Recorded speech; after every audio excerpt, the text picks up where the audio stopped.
നിങ്ങളെന്താ ഒപ്പന കളിച്ചു വരുന്നേ? കൊതു പറക്കണില്ലേ? ഈ വല്ല ഡെങ്കിപ്പനിയും പിടിച്ചാ പണി കിട്ടും.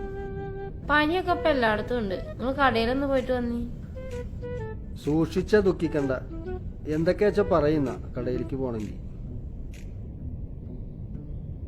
പറയാനൊന്നുമില്ല, ഇത് എഴുതി വെച്ചിട്ടുണ്ട്. ഇതെന്താപ്പത്? വീഡിയോ എടുക്കാനുള്ള കഥ എഴുതിയിറക്കിയ? അതിൽ ആവശ്യമുള്ള സാധനങ്ങൾ തന്നെ എഴുതിയിട്ടുള്ളൂ. പണിയും കാര്യങ്ങളൊക്കെ കമ്മിയാണ്. ഇഷ്ടംപോലെ കടങ്ങളും ഉണ്ട്. വരവിനനുസരിച്ച് ചെലവ് ചെയ്യാൻ പഠിക്കും. ഇക്കെന്തേലും സംഭവിച്ച നിങ്ങൾ എന്താ ചെയ്യാ? ഇക്ക് ഒറ്റയ്ക്ക് വേണ്ടിയിട്ടൊന്നുമില്ലല്ലോ, എല്ലാവർക്കും വേണ്ടിയിട്ടല്ലേ. ഇനി ഞാനെന്താ ചെയ്യാ? അമ്മക്ക് എന്താ അച്ഛൻ പറയുന്ന മനസ്സിലാവണല്ലേ? ഇങ്ങനെ പോയി നമ്മളെന്താ ചെയ്യാ? അങ്ങനെ പറഞ്ഞു കൊടുക്ക് അമ്മക്ക്. പിന്നെ ഞാനെന്താ ചെയ്യണ്ട്? എന്നാ അമ്മയ്ക്ക് അച്ഛനോട് ഒരു ലൈഫ് ഇൻഷുറൻസ് എടുക്കാൻ പറഞ്ഞൂടെ? എന്നാ അച്ഛനെന്തെങ്കിലും പറ്റിക്കഴിഞ്ഞാൽ അമ്മയ്ക്ക് പൈസ കിട്ടൂലേ?